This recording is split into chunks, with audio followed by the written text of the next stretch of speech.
जिन्न को लड़के से प्यार करना पड़ गया। बाहरी दोस्तों, अगर मैं कहूं कि एक जिन्न लड़की इंसान के बच्चे की मां बनने वाली है तो क्या आप यकीन करोगे?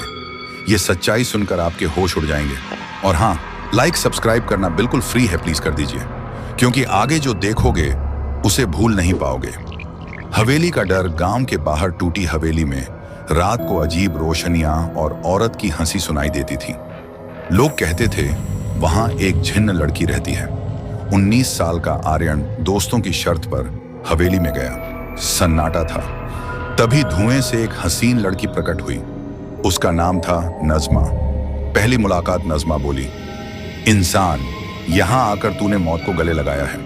आर्यन मुस्कुराया, अगर मौत इतनी हसीन है तो मैं इसे बार बार गले लगाना चाहता हूं। नज़मा उसके होंठों से लगी और वो रात उनकी पहली दीवानगी बनी। धीरे धीरे दोनों हर रात मिलने लगे। टूटी हवेली का हर कोना उनके जिस्म की गर्मी से जलने लगा। रातें और इश्क। नज़मा इंसान थी नहीं, मगर उसके जिस्म का हर एहसास हकीकत से भी गहरा था। आर्यन उसके आगोश में पिघलता। वो उसकी पीठ पर नाखूनों से निशान छोड़ देती, कभी पलंग पर, कभी खिड़की के पास चांदनी में। उनकी रातें और भी जंगली और खतरनाक होती चली गईं। खौफनाक सच। कई हफ्तों बाद नज़मा ने कहा, आर्यन, मैं तुम्हारे बच्चे की मां बनने वाली हूं। आर्यन दंग रह गया। एक जिन्न लड़की के पेट में इंसानी बच्चा। लेकिन नज़मा डर रही थी, अगर मेरे कबीले को पता चला तो वो हमें जिंदा नहीं छोड़ेंगे। जिन्नात का हमला। वो रात आ ही गई। हवेली की छतें हिलने लगी। दर्जनों जिन्न प्रकट हुए। बूढ़ा जिन्न बोला, ये बच्चा हमारी दुनिया को बर्बाद कर देगा, इसे अभी खत्म करना होगा। नज़मा गरजी, कोई मेरे बच्चे को छू भी नहीं सकता। और फिर आग और धुएं का तूफान उठ खड़ा हुआ। हवेली युद्ध भूमि बन गई। आर्यन चिल्लाया, नज़मा, अगर तेरा खून बहा तो मेरा भी बह जाएगा। ये बच्चा हमारा है, इसे बचाने के लिए मैं मर भी जाऊंगा।